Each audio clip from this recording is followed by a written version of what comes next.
Denaturation of DNA, separation of two strands of the double helix when hydrogen bonds between the paired bases are disrupted is known as the denaturation of DNA.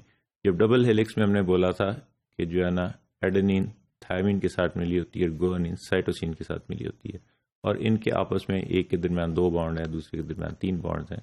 जब ये 3 bonds disturb होते हैं, टूटते हैं, phosphodiester bond intact रहता है, तो इसको डीनेचुरेशन ऑफ डीएनए कहते हैं.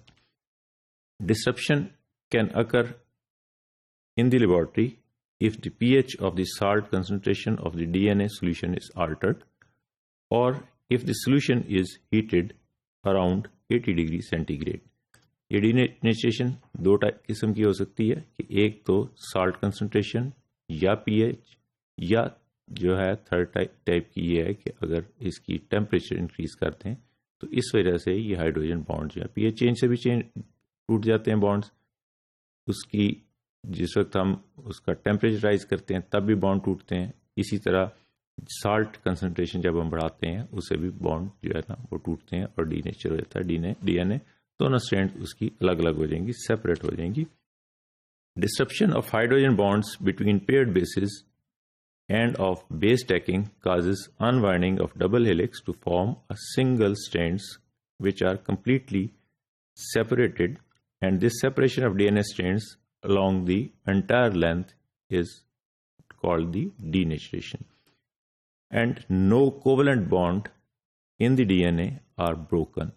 अब यहाँ पे क्या हो रहा है कि disruption of hydrogen bonds AT base pair है और GC बेस पेयर है, इसके दरमियान से हाइड्रोजन बॉन्ड टूटेगा. पहले अनवाइंड होगी, हेलिक्स से सिंगल जो है ना दो स्टेट चेन बन जाएंगी. उसके बाद से ये दरमियान से बॉन्ड टूटते जाएंगे और बॉन्ड टूट के अल्टीमेटली 2 सेपरेट चेन बन जाएंगी. इसको हम डीनेचुरेशन कहते हैं. लेकिन हमने डिफाइन किया है कि इसमें कोवलेंट बॉन्ड्स जो है हाइड्रोजन के बॉन्ड्स होते हैं वो टूट जाते हैं. कोवलेंट बॉन्ड जिस तरह फॉस्फोडाइएस्टर बॉन्ड है वो इंटैक्ट रहते हैं. अगर वो भी टूट जाएंगे तो फिर तो अलग अलग हो गई बेस पेयर, लेकिन बेस पेयर्स इकट्ठे रहेंगे, लेकिन 2 हेलिक्स जो आपस में लेटर की टाइप की थी जिनके दरमियान बॉन्डिंग थी इस तरह, ये टूटती जाएगी. This is known as denaturation. This is the diagram which represents the denaturation of the, we can see this is the double helix, this is 3' to 5' position, and this the other chain is from 5' to 3' position, and these 2 chains are present, for example, in a native state of DNA.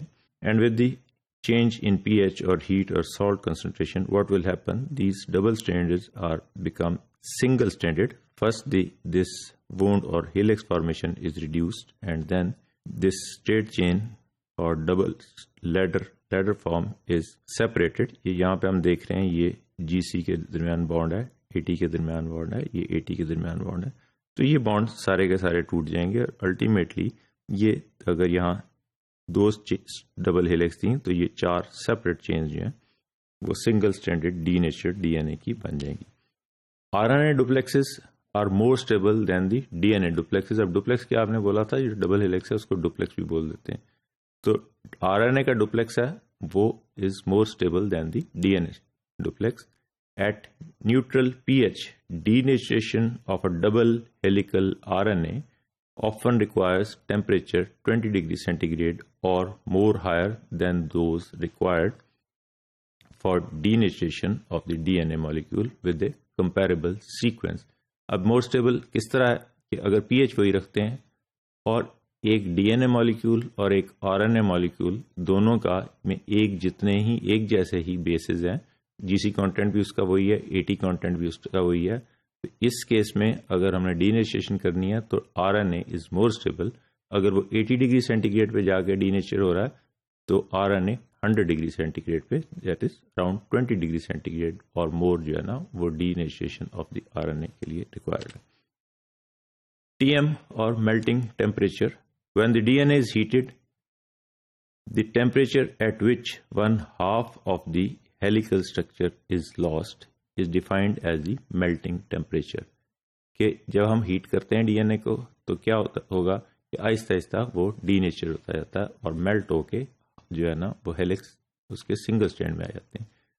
अगर X quantity of DNA है किसी test tube में या किसी उसमें, तो उसको हम हीट करते हैं। जब उसका हाफ जो है ना, half of the x quantity जो है वो डीनेचर हो जाएगी, तो उस टेम्परेचर को टीएम और मेल्टिंग टेम्परेचर कहते हैं। A specific sequence of DNA has a characteristic DNA denaturation temperature or TM or the melting point. Therefore, careful determination of the melting temperature of a DNA specimen under fixed conditions of pH and ionic strength can yield an estimate of DNA base composition. अब ultimately क्या होगा कि अगर हमें ये पता है, एक हमने जो है ना वो स्पेसिफिक पीएच रखा, फिक्स जो है ना कंडीशन रखी और फिक्स्ड आयनिक स्ट्रेंथ रखी, वहाँ हम टीएम से डिफाइन कर सकते हैं उसकी जो है ना, हम केयरफुल डिटर्मिनेशन अगर टीएम की करेंगे तो हमें पता लग सकता है जो है ना कि वो उसकी बेस कंपोजिशन क्या है। So this is briefly the denaturation of the DNA and we will continue this in the next module.